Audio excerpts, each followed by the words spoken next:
and during the Q&A portion. If you do have a CHA personal account related question today, unfortunately, we are not able to access your account and address that for you during today's webinar. However, we do want to make sure we can assist, so please reach out to us directly. You can give us a call at 312-935-2600 to speak to a customer service representative, or you can also send us an email at ownerinfo@thechA.org. That's going to connect you to a team member from our owner services department. And please make sure you do include your vendor number so we're able to locate your account quickly. All right, that is it for announcements here. I'm now going to hand it over to our speaker. Please welcome from GC Realty and Development, Mark Ainley. All right. Hopefully everyone can hear me. I am super excited to be here. Always happy to, I kind of call it giving back. You'll hear me talk about my mistakes I've made over the last 20 years. So super excited to talk to you guys today about finding the right tenant for your property. A lot of what I'll talk about is handling the front end, so the back end is a lot easier. So we're a property management company, and we talk to clients and investors all day long, and a lot of times we use the kind of phrase that if you do the front end right, the finding the tenant and screening the tenant and moving the tenant, the rest of it kind of sets the tone for the rest of the relationship.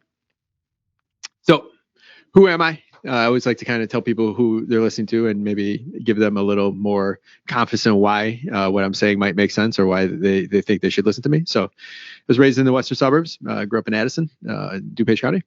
I live now in St. Charles. I am an investor and a developer. We've done the Burr strategy for about 500 units and flipped many others. We are a property management company, GC Realty and Development. I was founder with a partner back in 2003. Right now, we manage, it's about 1,250 residential units, about 1 million square feet of commercial space. I've had my real estate license since 2003. I'm the managing broker of our firm. Married for about 12 years, and I have 2 kids, and I am a dog lover. So you'll be able to see my little mutts right there. So they're great. They never talk back, really. They do it in their own way, but it ends up being cute. My main qualification for being here, and I always like to lead on with this, and I kind of said that, is I've messed up more times than you. And that is something that for anyone that has been doing real estate investing for a while, or at least through a certain period, you realize that you learn so much more by doing than you do reading a book or going on BiggerPockets or even listening to a million YouTube videos. So the ability to learn from other people's mistakes is huge. No matter what, you still end up going to make your own mistakes, but it's learning from your own mistakes is the second largest thing that you could do for yourself. So yep, I've messed up a lot. I always joke around with people. I say I've made $1,000 $1,000 mistakes. So that's $1 million. Also, for any of you guys, we have the property management company. We also have Straight Up Chicago Investor podcast. If you're listening to that, and the other goal of that podcast is similar concept, similar add value to other local real estate investors. On that podcast, we have guests that we really drill down on what they've messed up on. We have a lot of successful people on there, but we don't want to hear how they made $1 million or they've done so good, and we want to hear how horrible they felt when they realized they put a crappy tenant in there, or how horrible they felt the day they got busted for not having permits, and how they reacted and how they rebounded. And that's the goal of the podcast. So if you like the message today, you might like the podcast as well too. So what we're going to cover today, I try to break it down. Operating your rentals like a business. Recently, I did for the CHA Symposium an entire webinar that you can probably still find, or we can link to here. On operating your rentals like a business, casting a wide net in your marketing, where to market your properties at, best ways to display your rental properties to the world. That's marketing and kind of the show side, showing, scheduling, and pre-screening, making sure you are priced right. I think it's November right now, 2022. I think make sure you're priced right in a changing market and in a fall season. I think there's nothing more part maybe we can talk about today than that. Screening red flags to look out for. And right now there's a lot of squatter and scams, leasing scams out there that we'll talk about too, some of the things we're seeing. I got 24 slides and I'll talk about 50, 60 minutes. And the good news is we've already gone through a handful of the slides and I've already been talking for about 5-6 minutes. So we are, you're already a little into it. So you're stuck.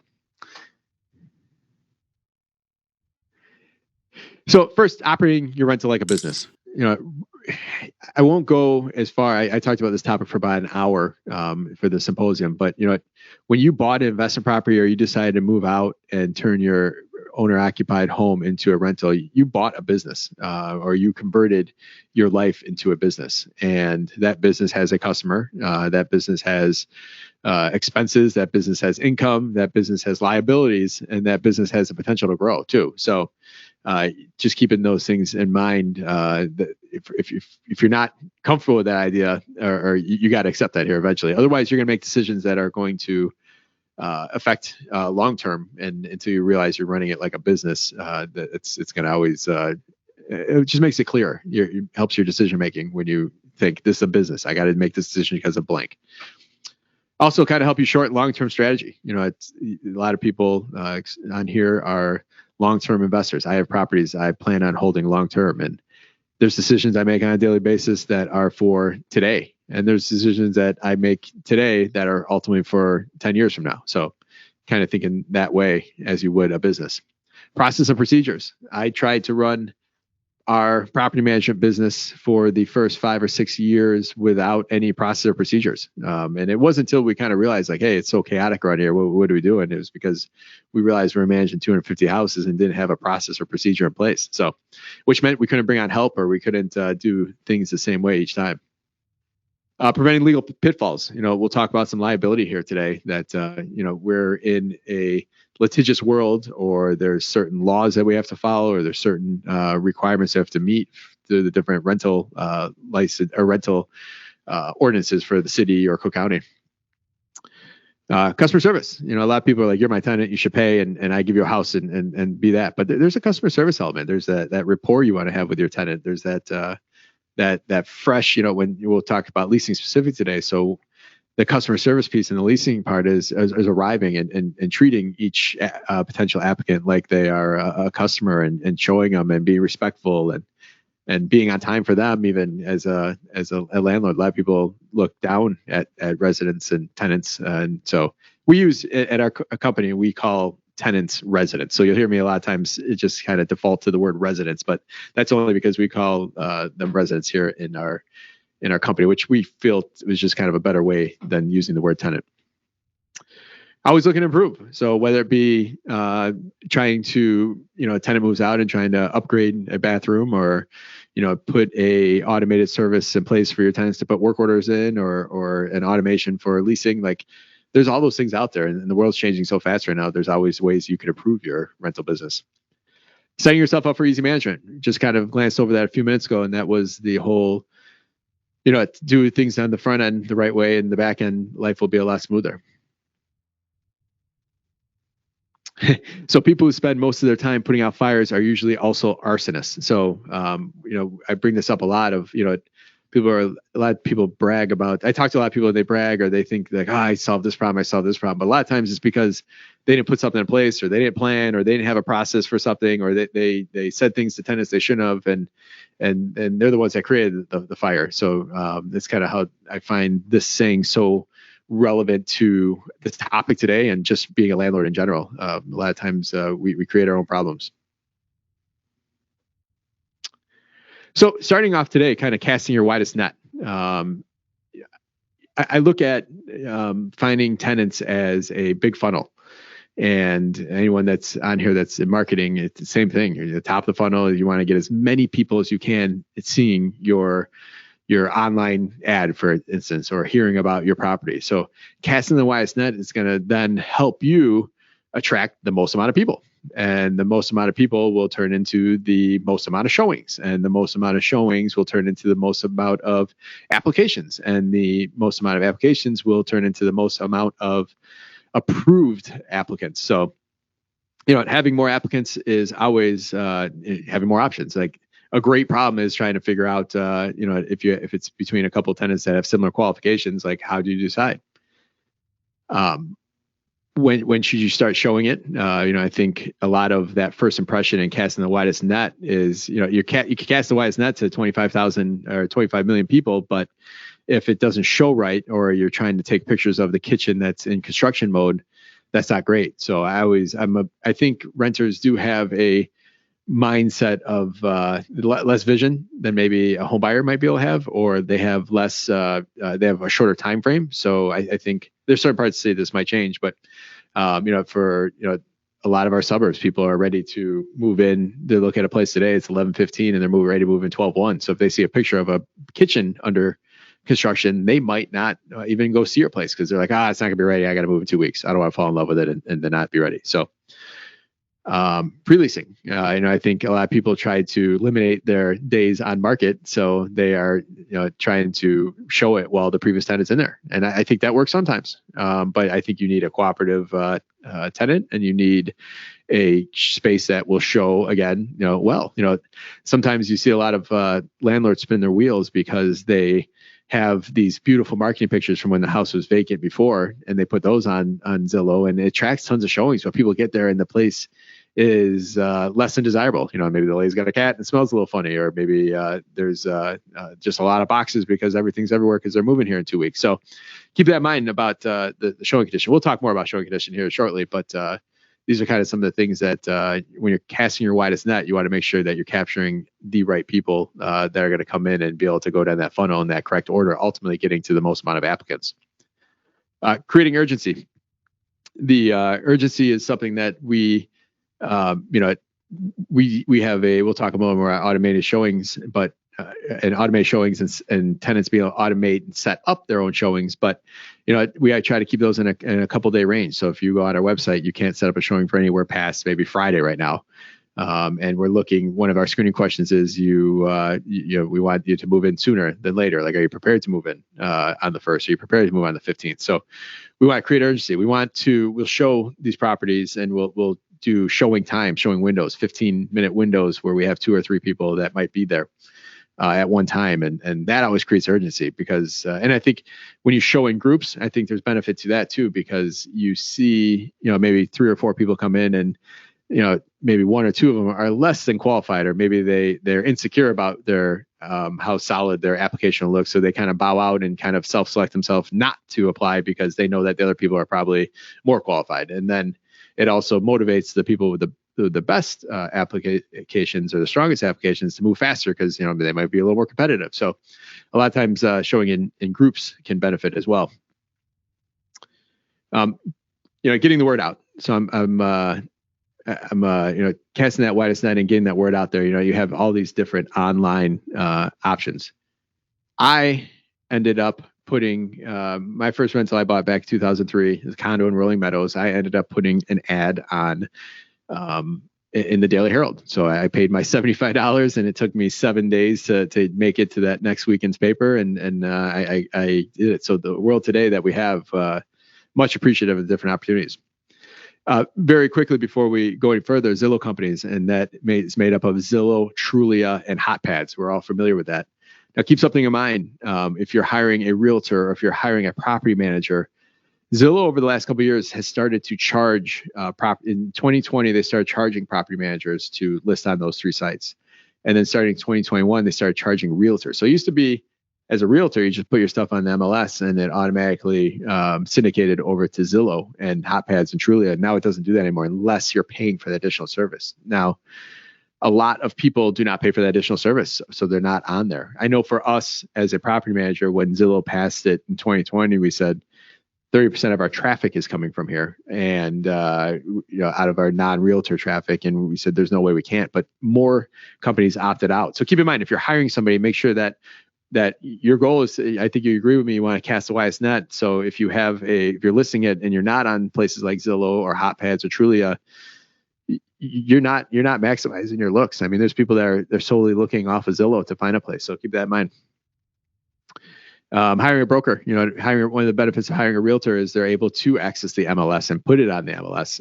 I think this is crucial for maximizing that top of the funnel. AffordableHousing.com. I know we're talking about CHA vouchers and so forth today. On here is a great place to put both market rate and CHA geared type residents.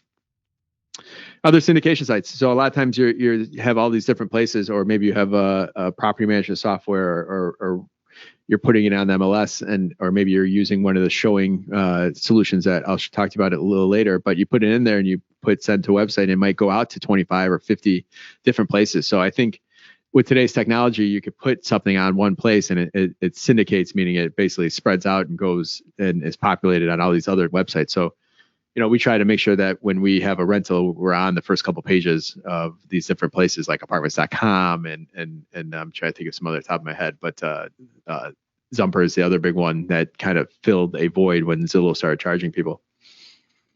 Social media. I think social media is great. For us, it's not been an effective solution as far as really gaining traffic. I think sometimes we'll put stuff out there that will gear people to maybe check out our website to see other opportunities we have. So sometimes I think social media just might be a tool to get someone to a website to find something else that they might be wanting. Managed software, I just talked about that briefly, talking about, for us, like we use AppFolio. I know there's a lot of landlords out there, maybe some on this call that use AppFolio, that when you put your listing in there and you say post a website, it goes out to 54, 56 different websites across the country or across the internet. Word of mouth. I'm a big fan of talking to your neighbors. Help your neighbor choose their neighbor. When you're going over there to maybe get the place prepared for rent, and you see your awesome neighbor, maybe they're an owner occupied neighbor next door. They're out there watering their lawn, which you love as a neighbor. Give them your card. Tell them, hey, listen, I'm going to be renting this out. And, maybe they have a daughter, a nephew, a niece, a friend that, it's looking to move in the neighborhood. So sometimes those are quick hitting, easy ones that the best part about that is the neighbor will never complain about you. This is particularly great in a 2-flat. So you'll never have a neighbor upstairs that's a quality tenant that is referring you somebody to live downstairs that they ultimately complain about. So you actually are preventing some other problems there. Don't get me wrong, they have to qualify and meet all those different standards, but it can sometimes be a good opportunity. So putting your stuff online is important as well too. So we've all gone online and we see you see a half, maybe you see the Google Street picture, or you see the guy that tried taking the picture from his car, or you see the guy that tried taking a picture from his car and you see his thumb over the camera a little. So I mean, that's key. Pictures are huge these days. I think there's 2 things that affect our marketing more than ever is the pictures and having some sort of ability for them to vision. And we'll talk about floor plans here, and we'll talk about some 3D kind of walkthroughs that are out there. But I think the vision of what they're seeing is important. So just going from, here's a little example here of kind of the outside of a house and how it can look, and sometimes how you see it look. I think that deters or attracts people when they look at that. And then you go into the pictures and, make sure they're clean and they have, they're not, don't have pets in the pictures. And there's a whole list. I have a whole list that I can share. I'm not going to go into that today, but there's easily thousands of different checklists you could pull down online saying, best practices for preparing your house for marketing pictures. So, we like to, if you do have a pet friendly house, we like to be able to put, pets are big. Pets are big in the sense of some numbers. It's over 50% of tenants have an animal these days.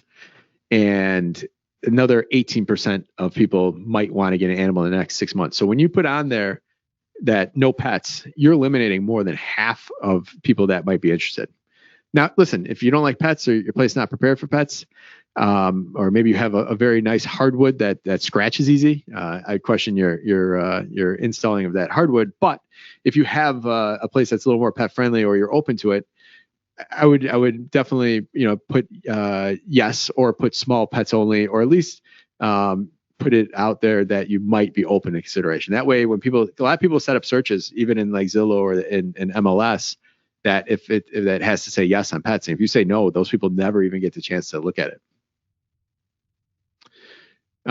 Pictures, videos, tours, headlines, talking about that. I think we're in the age now where people want to know something they want to know right now, and they want to know it without having to read 7 paragraphs. So I think the day of the paragraph describing everything and using words like glorious and picturesque and lovely and all that stuff, the fluff of listings is gone. People want the bullet points of the facts of the place because they got to scan it, because that's how they're looking at your listing. They're scanning it. So if they scan it and the picture's not attractive to their eye, they might move forward. If they scan it and they don't see a nice picture and then maybe a link to a YouTube video, or they don't see a floor plan, or they don't see appealing pictures on the inside, or maybe it's some long drawn out 6-paragraph thing about how great your house is, like that's going to turn people away. As much as you're trying to attract people and give them everything, it does turn people away. Presentation pictures. So I've talked a lot here already about pictures. The pictures matter, and I think you're going to attract people. You're going to attract more people by having better pictures. And think about this: you can get pictures for really. So listen, the iPhone these days takes amazing pictures, and if you weren't able to use your iPhone, you could literally get, using places like VHT, the service, they do professional pictures. You could literally get 10 or 12 professional pictures for like $100. Now, I'm a big fan of professional pictures. Don't get me wrong, we don't do it on everything, but the ability to get professional pictures, maybe you pay 100, maybe you get a few more and you pay 150. But if you're able to use that a couple more times, maybe the next time the tenant moves out, you use those pictures again, you clean the place up, and it looks pretty much like that again. So if you're able to get 2 or 3 uses out of it, or I think professional pictures are good too if you're planning on selling somewhere in the near future. That way you kind of capture the pictures and they're ready to go if you have to market the place while someone's still living there. But I think that is something that will, if you're able to use it multiple times, it'll pay for itself, and you'll obviously spread that cost over. Floor plans. I think you see this little floor plan on the bottom here, and you see this logo here to 𝗥𝗲𝗃𝗃𝗃𝗃. This is something we found about a year ago now. Awesome app. This little floor plan we did right here. You scan it with your iPhone, $15. If you leave out like the kitchen and you leave out like the toilet and the bathroom, and actually I think they call it fixtures or permanent furniture. If you leave that out, they do it for free. So don't get me wrong. The world today is video tours and people want to be able to walk through, and we'll talk about that in a second. But this is great tool for you to, people can lay out, they could see the overhead layout. Because I think even in a video, sometimes it's hard to kind of capture the true layout of the house. And having the floor plan kind of seeing it from above kind of gives people a much, I call it bird's eye view of it.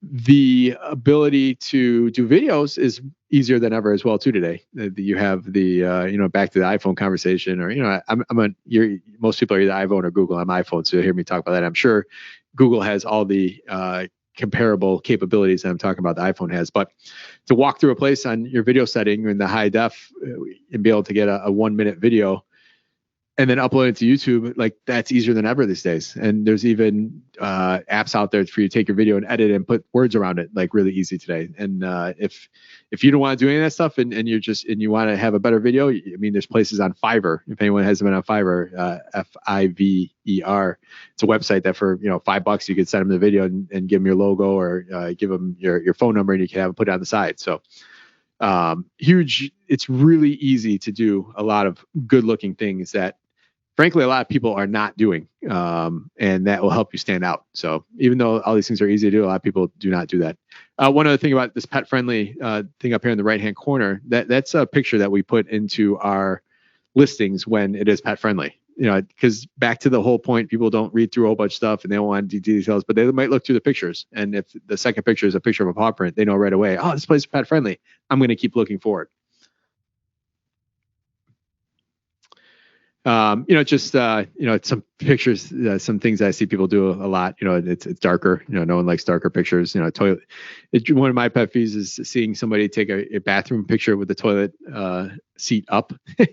Might not matter to people looking, but that's one of my pet peeves. Snow in April. So when you see a picture of place go on the market in April, I think if you have snow in your pictures, you're kind of setting the timetable how long something's been on the market. So if you have a picture, you took a picture today, it snowed today, and it's on there and it doesn't snow again until January, but it's in December, it's that one snow picture. People know that this place has been on the market for 30 days already. So, or if it's May and you still have snow in your picture, people know that it hasn't snowed since that last week of March, and they know that it's been on the market. So it's kind of like what's wrong with this place? Why is it still on the market? There's even snow in the picture. So, and less is more. So on the inside, like I said, there's checklists you can pull down, but on the inside, just less is more. Pull stuff out, and maybe you're trying to market your own house that you're living in. Maybe just move everything to that third bedroom that you don't need to get a picture of even. And like I said, consider pets. I was kind of keeping an option open there to help you now.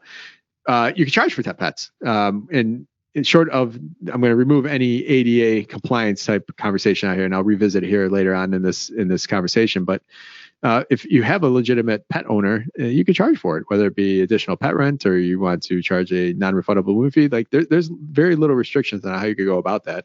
So make sure that you could collect a deposit or non-refundable moving fee in addition to some of these other additional rents to kind of cover your risk.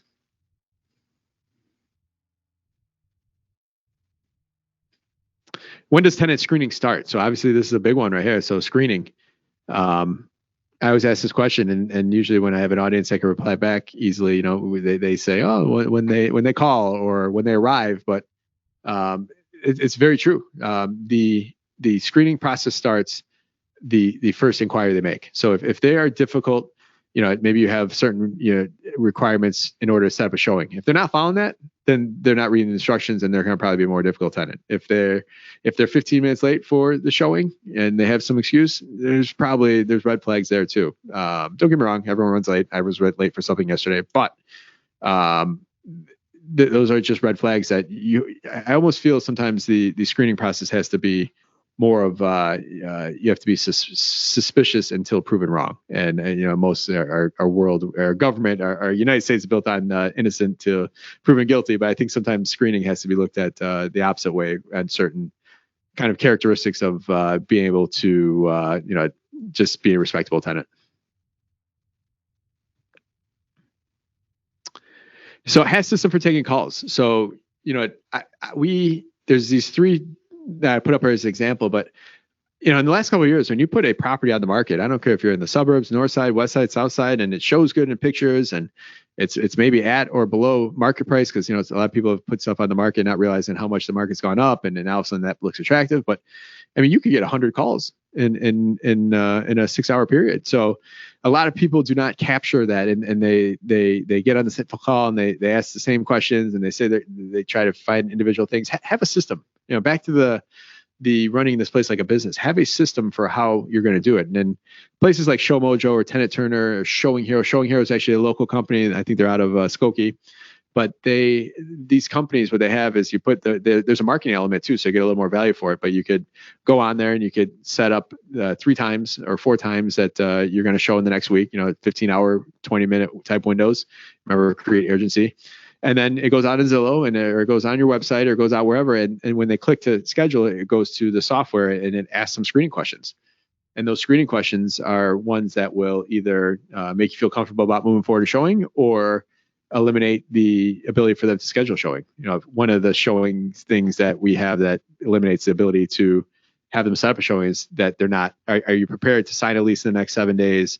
And are you able to move in the next 30 days? Like if they say no to that, then we're not going to run over there to show it to them. So outside of the other type of questions, you know, depending on what your policy is, you know, we're not looking at, have you had a eviction filed against you in the last 3 years? You know, we're not looking for to work with that in our process. So that's a question we have. And if they say yes, then we do it. Now, don't get me wrong. People could ultimately, you know, say no, and then they show up, but the true colors come out. But what it's establishing is that you have criteria, and that they won't be able to BS your system when they're trying to get through the application process. You know, screen before you show. I always ask the same question. So one thing that using one of these softwares or one of these tools will do for you is it helps you ask the same questions, because fair housing always comes down to do you treat everyone equal? And if you're always asking the same 5 questions, as long as I'm making the question about the eviction, or I'm making the question about their time frame of signing up to every single person available, and I'm handling, you know, each one the same way, I can never get in trouble for the fair housing or somebody saying I'm treating them different. So using a system like this, or having a system in place. Now, don't get me wrong.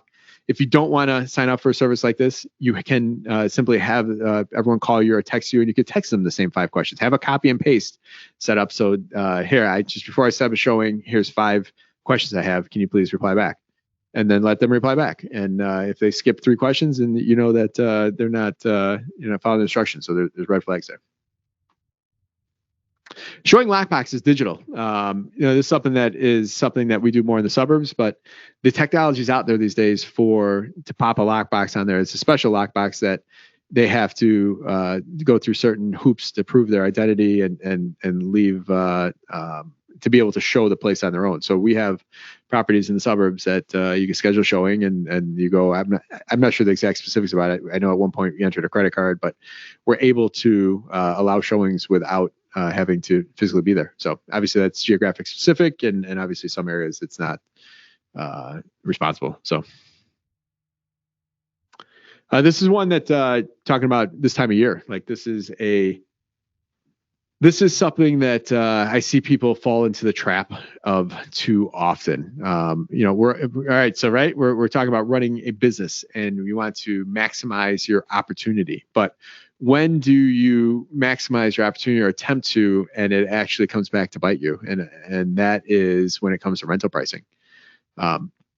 I had we get a couple different inquiries. This just happened this week from people, and somebody called us up for property management service. And then we always kind of ask the question like, hey, what do you think you're going to rent for? Just to kind of get an idea where they're at. And they did the math on their head. They said, all right, so our mortgage is 15, our association's 300, and we have taxes another 300. And I have to, if I'm going to hire you for management, it's going to cost another 100. So my expenses are about 2,200, and I want to make a couple $100 profit. So let's just charge 2,400. and you can imagine I almost had to like take a step back so I didn't sound like condescending when I was rebuttaling, but I had to like say, oh man, like this, trust me, I wish I could get you that, but that's not how it works. So there's people out there that have that impression based on their expenses, what you should charge for rent.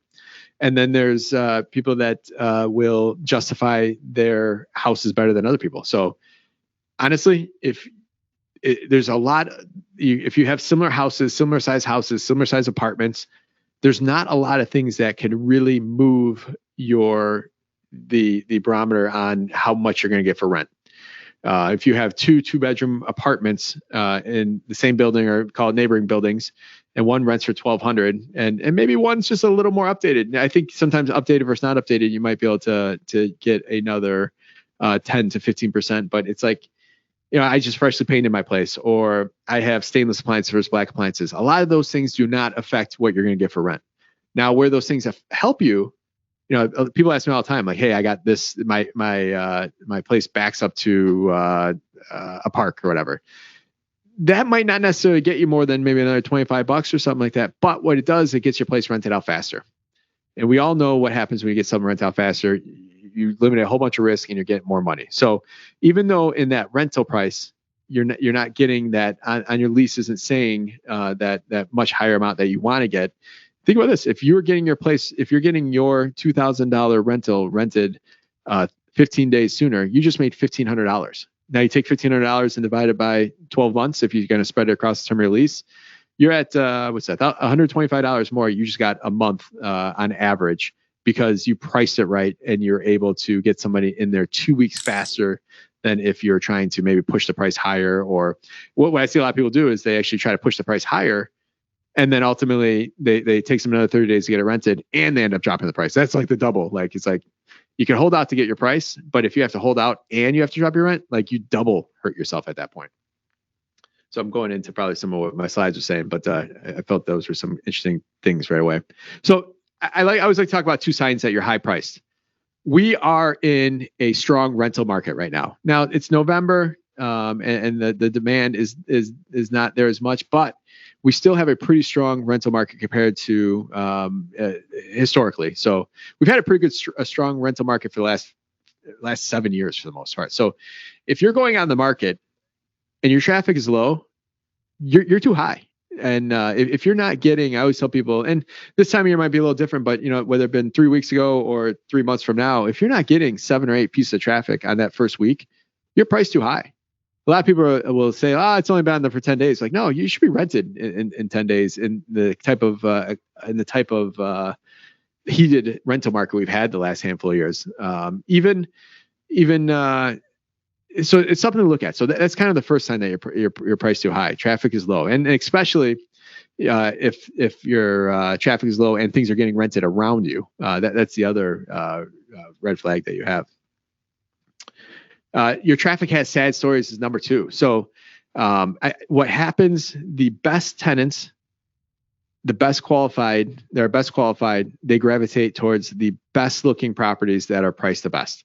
Now, I had somebody else this week say, I want to price it higher because I want to attract somebody that could afford more. It's like, that is the opposite of what is the reality. And their thinking was, it was logical in the sense of, it's consumer brands. Like, hey, it's someone that's going to buy a nicer purse, can afford a nicer purse, they're going to spend more money. But that's not relevant here. And it's actually the opposite. The smartest, best looking applicants and will go towards the best price, best looking places. So when I say traffic, you have sad stories, it ends up being more, it translates to, all right, I'm getting applications, but there's all something with them. This person looks good on paper, but they have 4 dogs, or this person is okay, but I'm questioning they've had 6 jobs in 10 years. Like, so there's always like that, or, when I say sad stories too, it's also they're always subject to circumstance. Oh, I lost my job. That's why I have the eviction on there, and my dog died, and that's why I couldn't pay these other 2 bills. And like, that's what I mean by sad story. So if you're priced right, you should be getting strong applicants. And if you're getting strong applicants, you should get it rented. If you're not priced right, you're going to, now I just use the logic that the best priced or best applicants, gravitate towards the best places. That leaves everybody else to gravitate towards what's left. And I always tell our clients, I tell people I talk to, don't be the house that's just whatever's left for anybody that needs housing. Because think about this. The people that have the most issues getting housing with maybe they have less than perfect applicants, they'll do whatever it takes then at that place, and they'll pay more even if they can't afford it, or they'll work a little harder to try to justify why they're an exception to having a 400 credit score or whatever it might be. So just kind of keep that in mind. Those are kind of the 2 signs. Now, I'll tell you this, just down quickly. A lot of people are like, I want to get $2,000. And that might be too high, or maybe we kind of agreed on that. Maybe we're close, or maybe it's 19 and 2,000, but we'll start at 2,000. If you're not getting anything, number one, traffic's too low. If you're not getting anything at 2,000, you don't have to drop it to 1,500. Drop it to 1,975 or drop it to 1,950. It's amazing. Sometimes a $25 or $50 drop can be the difference between 0 traffic and 10 pieces of traffic. And let me tell you this: if you're 7 days, 5, 6, 7 days on the market and you're not getting traffic, it's not going to change. You're saying it's the same. So adjust down quickly. So if you're at day 4 or 5 and you really haven't got any like solid leads, like that's where the conversation started happening. Because back to how much you're losing a day on rent, or if you get someone in there 2 weeks sooner, or I always like to kind of talk about the time of month. So right now it's the 15th of the month. My biggest risk right now is not getting somebody to move in December 1st. Not many people are moving in December 15th. Not many people move in January 1st. So right now, if I don't get this rented in the next 7 days for a January or for first week of December move in, I might not have anyone moving in until January, February. So think about those things when you're especially this week or in this time of year. And that goes for any time of the month, or any time of that similar kind of concept, any time of the year, but it might not be as dramatic as this time of year. But if it's the 10th or 15th of the month and you're not getting activity, you're risking somebody not moving in on the 1st of the month. Don't get me wrong. People move in middle month these days a lot more often than it used to, but people usually gravitate. Their leases end around the 1st and so forth. So they gravitate around that first move-in. So if you're at the 15th as we are today, and even if it's March 15th, you're still risking not having somebody moving in April 1st, or someone want to come in and saying, it's already April 25th. I'm just going to wait till April 15th and pay the extra month where I'm at because it's too much for you. So keep in mind. Now, all those things gravitate back to the dollar per day that you're losing, or somebody moving in faster. So kind of keep those things in mind. It's all math, is how I always tell people. And this is the other thing, I see other people fall in the trap of, hey, listen, I rented my place for $1,400 and I now the market's gone up and I want to get $1,425. And it's like, okay, you rented at $1,400 and it might have been a fresh rehab. And at the time, there's nothing else on the market. Now your tenant moved out 2 years later and you have 10 or 12 different projects around you within a couple of blocks that have came on the market. They're now new construction. You're now not new construction. And when I say new construction, newly rehabbed, they're now newly rehabbed and you're not newly rehabbed. And they're trying to get their place filled up at 1,350, 1,400. So what you have right now in that scenario, the supply is a lot more, and it's really hard to get that type of demand when you have 10 or 12 units in a particular kind of little, call it block or two radius. So keep those things in mind. Just because you were getting something and you maybe rented it when the supply was low and the demand was high, you have to take those into consideration. Now, I think single family homes have been one of those things that have been able to skyrocket because there's a lot less single family homes all around the city for rent. So those end up actually being the opposite. The supply is super low. Demand, even time of year, has been pretty good. So time of year is the other thing. If right now, if you're getting 1,400 and you don't want to risk, maybe you're going to 1,350 a guarantee, or at least give you the best chance to get somebody moving December 1st, because that $50 a month across the year is $600 that you might accept less in rent. If no one moves into February 1st, you just lost $3,600. So I'm sorry, $2,400. So it's sometimes those are big swings, and we just have to kind of play that out. Location, neighborhood. I think this is one that's important too when you're trying to compare your properties. If you have a nice single family home, but it's smack dab in between 2 4 flats, that's a lot less desirable than a single family home in the middle of a single family block.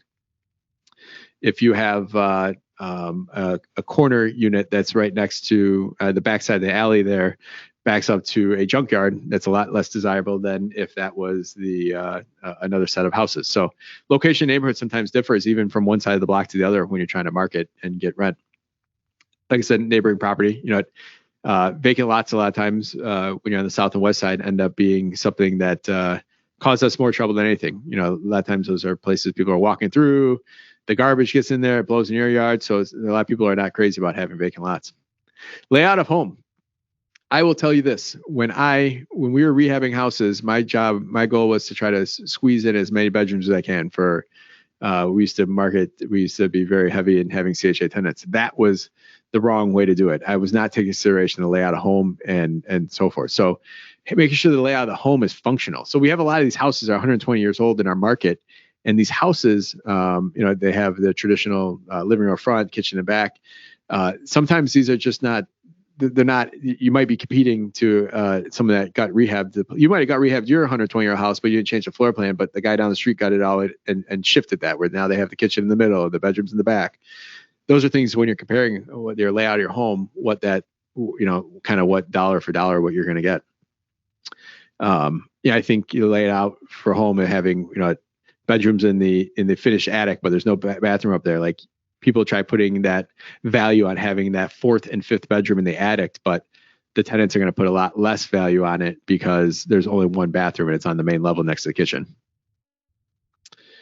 Amenities, when you're pricing, I think, when you're looking at condos in the South Loop, or you're looking, building for building, right now, or in the last 10 years, we've had this big condo boom in the South Loop and West Loop as well too. Not condo boom, apartment complex boom. So private renters of their condo are now competing against these new apartment complexes that have a lot of amenities. And so that's something to kind of keep in mind, that you might only be getting you might be getting $2,000 for your place, and the guy next door is doing $2,000, but they get part of the gym membership. There's a huge benefit in that person going that way and getting the gym membership if they favor gym to be something they're looking for.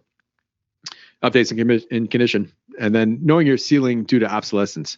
So in the suburbs, you run into the issue a lot where it's like, all right, I have, and it's probably a city thing too, where a 1-car garage is less of a city thing because transportation is a little different in the city. But in the suburbs, you have a 1-bedroom or you have a townhouse that might have a 1-car garage, where it gets to the point where you might, at $2,000, people will rather go either pay $2,000 or maybe pay $100 more and get an extra garage, and you end up.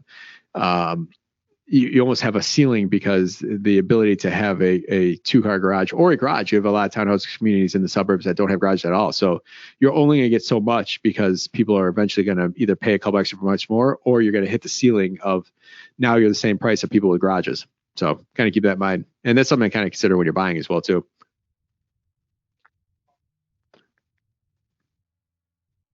Screening must. So talking about back to kind of the process and making it easy to apply, the ability to apply, whether it be texting them a link or helping them do it online, you just got to make it easy. For us, using one of those softwares that I was showing you earlier, we use that 𝗏𝗏𝗃𝗏𝗃 software. When a tenant leaves the house, after 15 minutes after, they get an email saying, "Hey, do you have any questions? And here's a link to the application if you'd like to apply." Super easy. They're not texting me for the application, or even if they're at the home and they're interested in applying, excuse me, they, our leasing agents right there on site, texting them the address right there, and then as they are leaving the place. So making it super easy. Ours is all online. They can upload pictures, and it just makes it easier. Every so often, you do have someone that wants to fill out a paper lease, but I think that happens maybe once every 2 years at this point. Be clear in advance of applying and what's required in your underwriting process. So this kind of taps into expectations and avoiding fair housing. So on our website, you could go on there and you can see, hey, we are requiring these type of things if you're going to apply. This is the set of requirements that you have to be approved by. These are the thresholds you have to hit for these individual types of things we're looking at. But we have it all laid out there. I think it's valuable for a couple of big reasons. One, people can self underwrite themselves before they even go see the place, or before they apply. So think about someone applies, it takes a lot of time. It might take you 10, 15 minutes it might take you 10, 15 to an hour to underwrite an application. And if someone says, "Hey, I can't meet these, if I can't meet 2 out of these 9, and it's going to be the difference, I'm not going to pay the $60 for the application fee." And that will save you the time and then save them the pain of being mad that they didn't get approved. The other thing also is if you're using the same process everywhere, fair housing, you're not going to run into these fair housing issues that potentially are out there that you could get accused for. And if you have a clear documented process on your website or in your application, then there's a huge benefit to be able to fall back on that if anyone ever tries to accuse you of violating fair housing. Excuse me.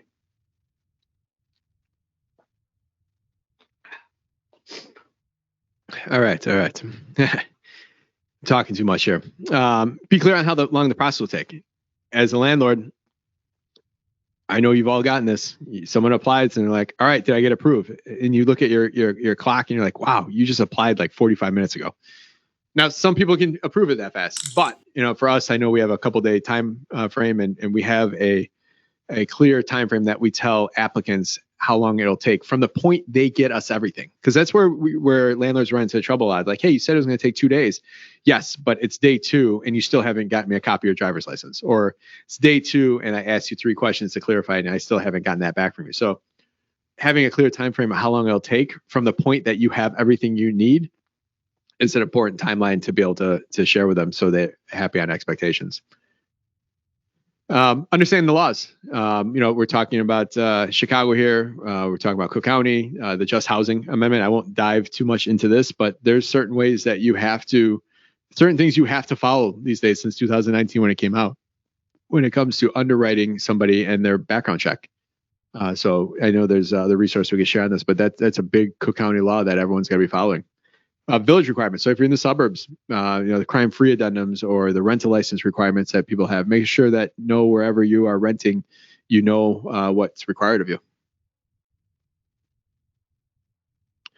One other thing back on that would be the HOAs. So these HOAs are rental community, mostly the condo communities. Maybe I keep gravitating towards South Loop, but anywhere in the city, you have HOAs that have condos, and there's private owners that are renting out their places, and they have requirements. Maybe you have to put on file with them an application, or the cars, they have to fill out a resident form, or they have to pay $100 to move in, or $200 to move in, to $500 to secure the elevator. So making sure when you're screening, you understand all those costs. And if those are costs that you're going to be handing off to the tenant, which we do try doing. So if someone needs to secure the elevator, we do make the tenants pay for that stuff, but that's stuff that you put right in the marketing up front, so you're disclosing it.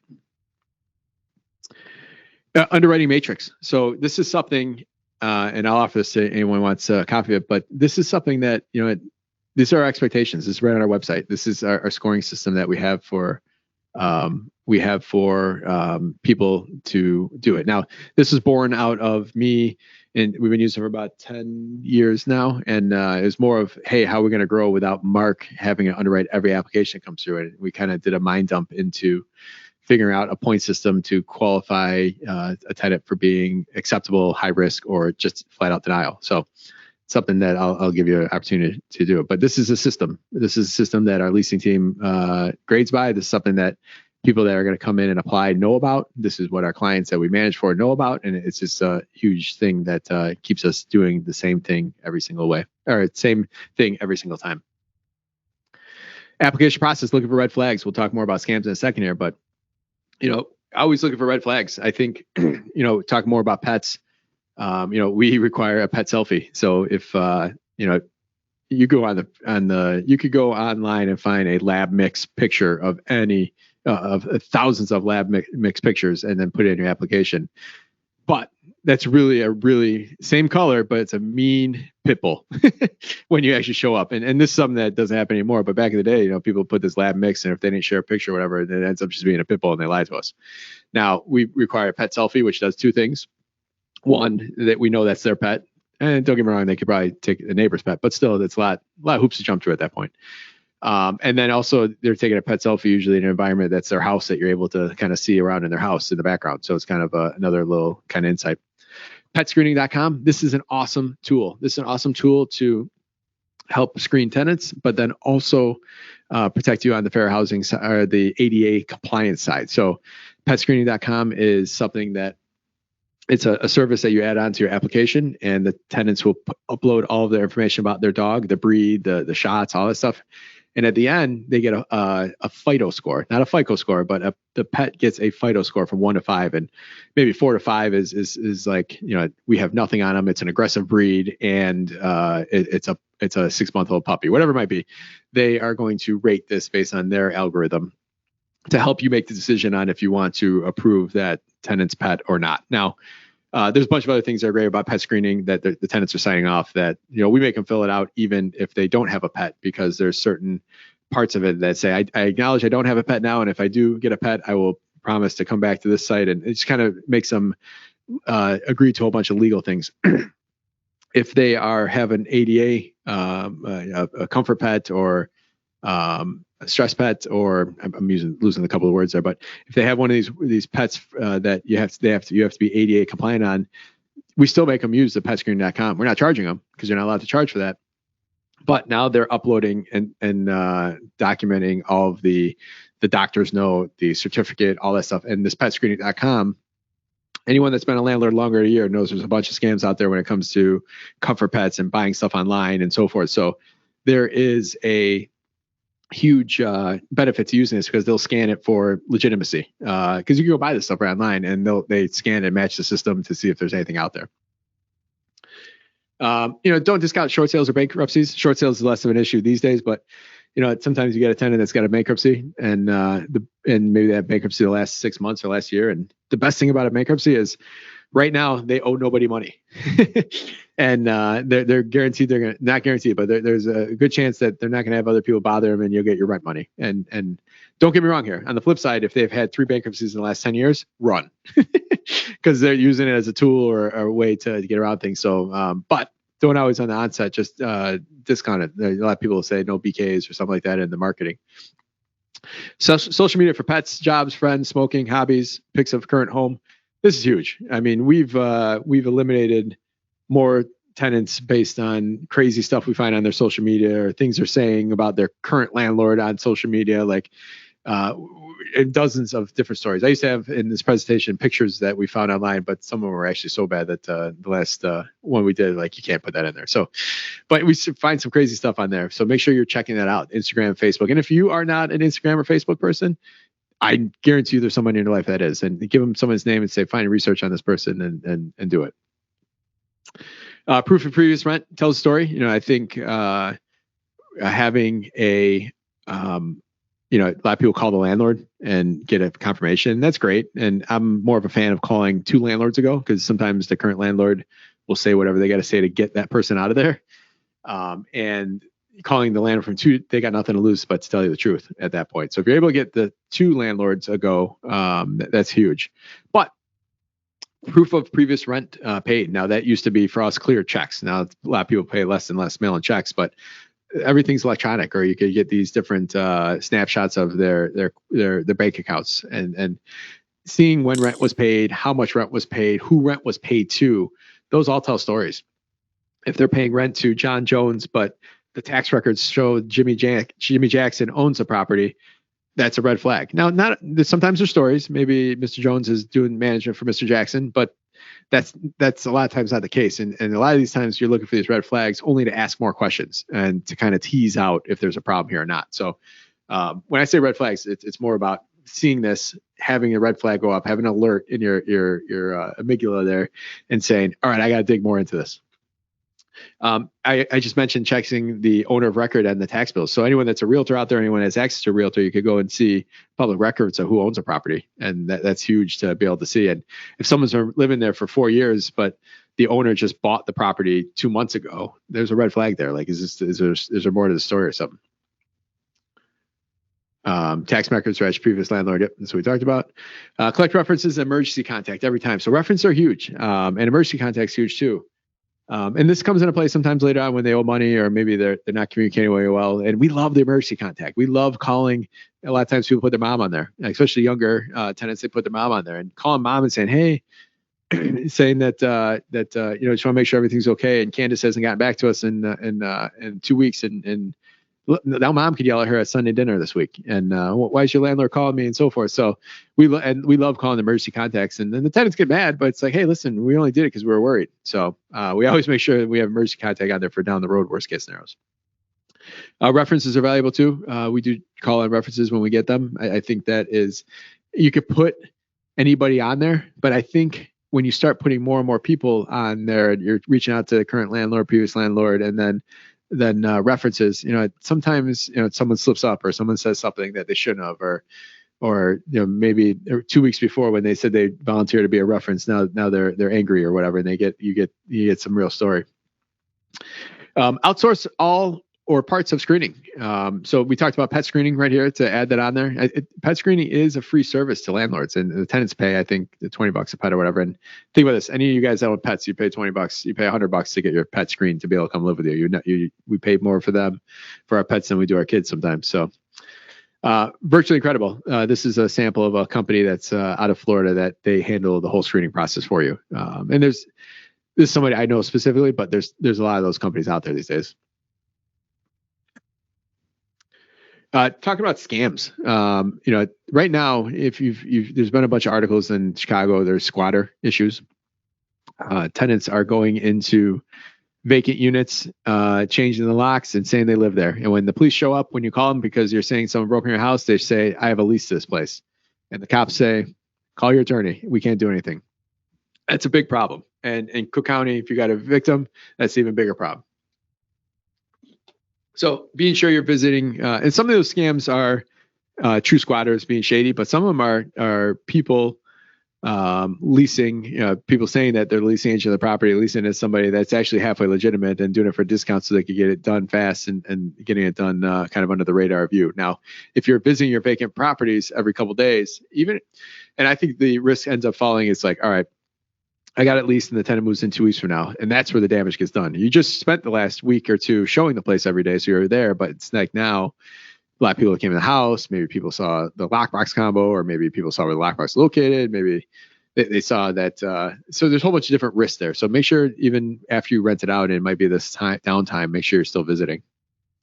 Hand out lockbox codes. I think that's something that people do too easily. It's like, hey, I can't make it on time. Even to realtors. I'm not saying the realtors do anything wrong, but you can have a realtor that's setting up the lockbox or opening the lockbox, and over their shoulder is a friend of the tenant that's actually seeing it that has some scam running. So kind of keep those things in mind. Consider not leaving a lockbox at the property at all. This is horrible inconvenience. But maybe in that time period, those couple weeks that from the time you rent it out to somebody moves in, that might be a consideration. Cameras or notices on the front door to deter. For us, we'll put notices on the front door and in the bathroom and all that stuff saying, hey, we do not mark it on Craigslist. If you found this on Craigslist or anywhere other than these 3 sites, or then this could be a scam. Please call us right away. Because that's kind of for the people that were not intentionally trying to, they just thought they found a good deal and they're getting ripped off by somebody else. The other bigger scam right now is, I think, the rental scams. You could literally go on for the documentation. And this is what I think everyone on this call has to be most weary of. You could buy documents online right now for $500. And a lot of times it comes with a picture of you on an Illinois state license, and it gives you pay stubs for some job. It gives you the previous address you lived at. It gives you everything. And on the surface, it looks like a slam dunk. This is why it works, because it's like, oh my gosh, I got 800 credit score. They make 6 figures and they want to move in Tuesday. And it's almost to the point where it looks so good where you don't do your full due diligence. You don't go through all their social media. You don't start doing all these things. It's like, you have to kind of go back to if it's too good to be true, what all of our parents told us, it is. But in any of these cases, if you dig deeper, you will see red flags. There's sometimes these fake documents on payroll, they don't add up. There's actually literally the math is wrong. And it might be only by a cent or two, but whoever created them is not good at math. But ADP, that's a big payroll company. They're saying that's an ADP. That's who they're getting paid through, but it's missing the logo, and we know ADP puts the logo on there. It says direct deposit, but the tenant reports no bank account. The story just doesn't make logical sense. Sometimes we have one person moving into a 4-bedroom house in Schaumburg. It's like, all right, so you got to dig deeper.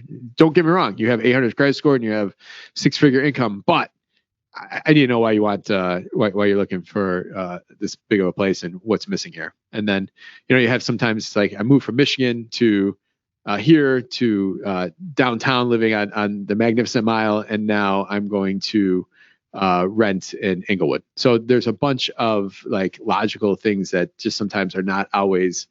You got to connect the dots, and the story just got to make sense. Or they're moving from Michigan, like the backwoods on a lake house in Michigan, to live right outside of Midway. Or it's just a whole bunch of different stories. So these scams are basically using someone else's entire story, where the person actually moves into your place. You have no clue even who's living there, what their real name is. And they will be defensive. When you ask them for more information, they will say, how dare you? I have a 600 credit score. They'll get so defensive. And I've even had them, it hasn't happened to us necessarily, but I've heard this in other stories of, they'll actually accuse them of being racist, or they'll accuse them of being of fair housing. And I'm going to call my attorney, or I'm going to go to, and it's all as a defense, just for you to say, okay. Here's the keys, and I'll send the lease over and you can move in, and they got you. And that's actually I saw some dark web type YouTube stuff on this, and there's actually a training video of how these people are going about that. And the flip side, when you're not drilling them down, they'll be overly accommodating and extra nice, and they'll get everything into you right away, and they're just very persistent. So they're the people that 2 days later they're calling up and saying, hey, why haven't I approved yet? And then you say, well, I'm not sure if this makes sense, and then they get all defensive. So just be careful. This is a big problem right now. Now, there's a couple of softwares out there. We use this software, FindDigs, where FindDigs scans the license and scans their face to get facial recognition to make sure it matches, to make sure the license is not fraud.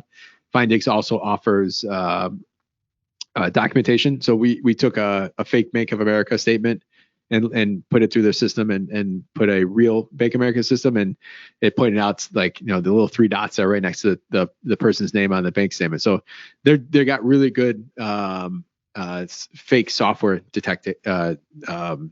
So Rent Butter, this is a local, this put out by a local attorney here in Chicago. This is a similar one, and these are pretty cool because they link right to your bank account. Now, that doesn't work for all tenants that don't have bank accounts or whatnot, but for us, about half of our tenants apply. They link to the bank account, and it shows everything about their trends and their spending and all that stuff. They agree to do it. You're not just doing it for them, but it's really cool service. I wrote an article on BiggerPockets recently. I threw up the QR code here because I thought it was an important one, but and it kind of goes in some pictures about the payroll stubs and so forth, but it might be something worth checking out.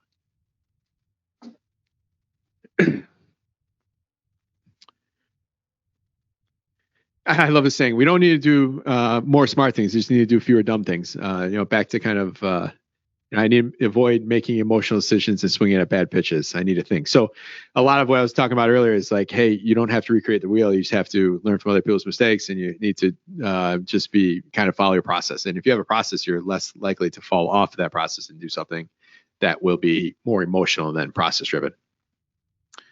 I always like to include books as I wrap up conversations. The Road Less Stupid. This is a great a story about a guy that went from like having 200 million in real estate to losing to being negative like 100 million in real estate in the 80s. But there's a lot of great little lessons in here for a real estate investor.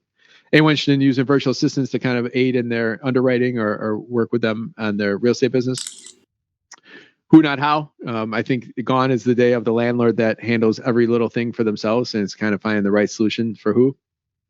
If anyone hasn't read this book yet, this is a great book. It's a case story it follows 4 investors out of Milwaukee. It talks about how eviction really destroys neighborhoods. Gap and Gain, if you're another good one, Dan Sullivan, Go Giver, and The Servant. So these are just kind of some good books that if you're want to be thought leaders or you want to personal growth, I think these are all great books for a good real estate investor. I'm a big fan of create your own luck and bring value to others. So that is all I have for today. You can leave us a review. I put my email in here if you guys want. If there's anything specific that I talked about or maybe I offered and you're interested in, feel free to send me an email. Also have a link to our podcast here. If we have 177 episodes now, all very specific to Chicago. We break down neighborhoods and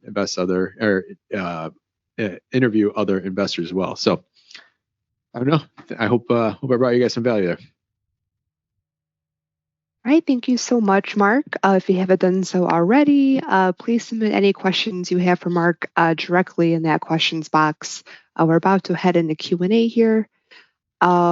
Few just announcements before we start taking questions. Everyone is going to receive a survey after the webinar ends.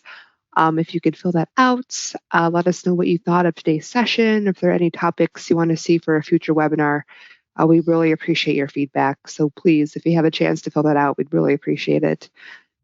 Also, I did see a few comments regarding a copy of this presentation or recording. Just FYI, you will receive an email later today. I think it's set to go out around 3:30, so you're going to get an email that has a recording of this session as well. All right, let's go ahead and take some questions here. So Mark, I do have a question regarding just marketing and when property owners should start that process. Should it be, a month before the unit's available, 2 months? Is there a time frame you would recommend for kicking off that process? Well, I think one of the things that we found out is different parts of the city have different timeframes. So I think, and it's not, so we're big fans on waiting till it's empty and turning it over and having the right product and walking people through that. But I'll tell you this, on the north side of the city, north and northwest side, if you put it on the market 60 days, and even if you have less than perfect pictures, those units still get rented out. For whatever reason, is totally two different worlds from the north and northwest side to kind of the rest of the city and suburbs. So I think it ends up being your product, what you have. So we try to, where it might make sense, we will try to, anywhere in the city or suburbs, we'll try to talk with the tenant, we'll walk through, we'll try to, if we offer a tenant $100 Amazon gift card if we get it rented out before they move out. So gives them some incentive on there. We give them a little list of what they should do to the place if they want to help us get it rented and so forth. So I think it just ends up on your circumstances. Obviously, if they have a couple dogs, it's a lot harder. If they have a couple dogs and a couple kids, it makes it even more difficult. If they have a baby, it's difficult. But if you got a single guy that travels all the time, like, try to take advantage of that. And as long as they're cool and comfortable with you being in their place. And a lot of that comes down to rapport, right? So, your client is your customer, and the rapport you build with them will help make those conversations on the back end of the lease easier. And, that guy that travels that's not around, he's got to let you in his house and trust you. And if he's cool with that, then, and because you guys have rapport, you've been a great landlord to him, then he's going to be a lot more accommodating and working with you on that. All right, thank you, Mark. I have another question regarding application fees. So how should property owners set those fees? If the unit's bigger or has more bedrooms, should it be a higher application fee? How does that work? How should they set that price? Yeah, it's a good question. I think we research every couple of years to see kind of where the rest of the market's at, and that's just kind of going on Zillow or seeing finding other rental listings. We charge, I believe, $60 for anyone that's over 18 to apply. Now, sometimes you might have a kid that's in college that's over 18. We still do require them to apply, even though they might not contribute financially. We just want anyone over 18 on our lease to be on there. But yeah, it's kind of what you are able to do. Now, I think a lot of people make the mistake of waiving their fee or say, hey, I'm not getting much activity and I want to waive my application fee. I think that only opens up a window of people that are less than attractive applicants to come apply because there's nothing for them to lose by doing so. So if you're looking for ever an incentive on the application side, it might be if you apply and are approved, we'll apply your application fee towards your first month. So I guess just kind of answer your question. I went on a little tangent there, but looking at the market and seeing what other people are charging, obviously you don't want to gouge them. And I think there ends up having to be some sort of policy you have to have in place too for, you might be in the process of approving somebody and two other people apply. You gotta have some sort of policy on when you give application fees back, because you don't want to. It shouldn't be a profit center per se for you as a landlord, but it's set up in place to make sure that there's a barrier of entry for people to actually apply. Thanks, Mark. Let's see. Do have a question regarding credit score. So in your opinion, just speaking from your experience, do you think that should be a deal breaker? So if a tenant has, let's say, great references and their social media looks great, but however, their credit score is on the lower side, do you think that's a deal breaker when it comes to screening tenants? Well, I think it depends what you love the it depends answers, but I think it depends on what is causing that to go down. I mean, if you have somebody that is 24 years old and they only have a couple lines and one of them is late, they're going to be jammed on their credit score. But if you have somebody that the only thing, we don't put much weight on debt when it comes to medical or school loans. So I know there's always some weird thing the last few years with school loans and forbearance and COVID and all that stuff. So we don't put too much emphasis on that type of debt affecting their credit score. But I guess what's more important that you're going to use that credit score for, or that credit report, is debt to income ratio. So a lot of people on this call, including ourselves, we say, all right, one of the requirements is you have to have at least 3 times the rent. And we have a exception that goes down to 2.5, depending on how the rest of the application looks like. But if they have 3 times, if they make 3 times rent, let's just use a scenario here that they have $1,000 rent and they make $3,000 a month net. So that's another thing I would point out there. When people are screening, make sure you're screening net income, not gross income, because we'll get guys that will make $5,000, but when you back out their taxes, their child support, the debt that they owe somewhere else, they only make $2,400. So make sure you're always calculating the 3 times rent or whatever your policy is for your properties on a net basis. But looking at the debt to income and understanding now that guy's got $2,000 now above and beyond rent. You got to keep in mind he's got utilities, he's got milk, and think about this: the guy that pays $1,000 rent or the guy that pays $5,000 rent, the gallon of milk that went up from $2.50 to $5 the last couple of years here affects that same person the same, even though they're 2 different kind of social structures. Even it's something that's kind of blows your mind when you break it down. So, but thinking about they got expenses, gas going up affects the guy just as much paying $1,000 or $5,000. But looking at what their expenditures are, and if they have on their credit report, sometimes people's credit gets dinged because they might only have $3,000 or $4,000. They may have $10,000 worth of credit available on credit cards, but they're maxing that out. So are they maxing that out? And they might be keeping up on payments.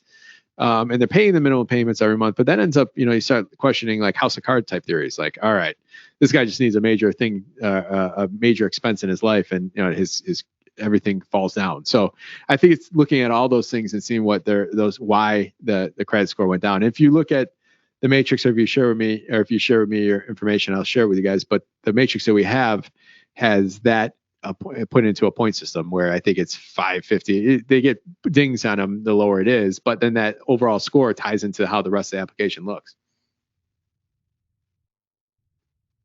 Hey, thank you. And to kind of piggyback off of that question, just to clarify, is it okay to ask a potential tenant if, again, they see something on the credit report? Can they ask that potential tenant just to clarify, just like, hey, what happened here? I think they're wondering from like a fair housing perspective, is that okay to do, to ask them for more financial information, such as, what's on their credit report? Yeah, I think it's how you ask it a lot of times, and if you have again, a lot of smaller landlords don't have these things, but we have a policy of these are the things that we ask questions on or clarifications on, so we kind of have a list that we do every time. But I always present that question, those situations like, hey, listen, I think I just need some more clarification, or can you provide me a LOX, a letter of explanation on these three things, just so I can make sure that I understand your full application? Because some of it's just understanding, or some of it's just I want to, especially because a lot of times when you're digging deeper, it's like, hey, I want to make this one work. I think I can make this work, but this is the red flag. I just need to have a little explanation. So a lot of times you're asking because there's a red flag, and that red flag to clarify is perfectly acceptable. As long as, let me just one more thing there. As long as that red flag is asked on the next person that comes through that you're questioning to come in there. So you just gotta treat all those underwriting the same way every time. All right, thank you, Mark. I have another question here regarding roommates. So it looks like I have someone here. They have a 3-bedroom, 2-bath, and instead of having just one person rent the unit, looks like there's 3 individual people looking to rent that unit. So they're kind of asking, how does that work with rent? Can they just split it in 3 equal parts and charge each person $1,000 if the rent is $3,000 per month? And would they have to verify that each roommate would makes 3 times the rent amount, so 1,000 each? Would they have to verify that for each roommate? I think it's important to look at it as a whole, because if you had a husband and wife and the wife's brother living together, you look at them as a whole. You'd say, all right, the rent is $1,000 and they're making $3,500.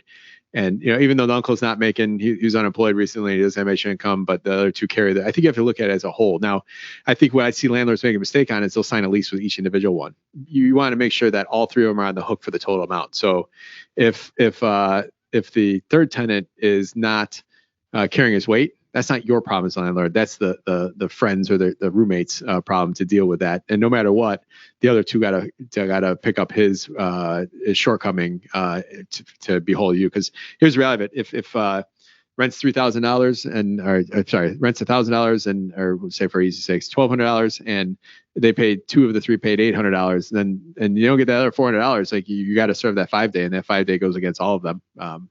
And so it's important to make sure they're on the hook for 100% of it. Because you run into the other, I'll add one more thing there. You run into the other part of when one of those roommates wants to come out. So you want to make sure that if one of those roommates ever wants to move out, they kind of or replace them, then you want them to apply, but you want to kind of revisit the whole thing. And again, that's not your problem. If all 3 of them are on the hook for $1,200 and one roommate wants to move out, that's their own problem to figure out. If they want it, the other 2 want to figure out how they could get extra income and bring that in there and just keep it themselves. Or if they want to find another roommate to swap out, like that's their problem. That shouldn't be your problem. All right, thank you, Mark. I have another question here regarding ways to verify past evictions for any potential tenants. Are there any tools or websites you would recommend for property owners to go, again, just to verify that there aren't any past evictions for potential tenants? Yeah, so you can run so most of the time when you're screening, if you're using some sort of screening application, whether it be Zillow or something like that, they do run public record searches. Now, if you wanted to just go on to, I don't know it offhand, there's a site that you can look up in each county it's just basically a public records that you can see lawsuits filed against people. Now, keep in mind, an eviction, all that is a lawsuit. As a landlord, you're filing a lawsuit against a tenant. It's just called an eviction lawsuit. So there is it's public information, and I just don't know the specific site for that.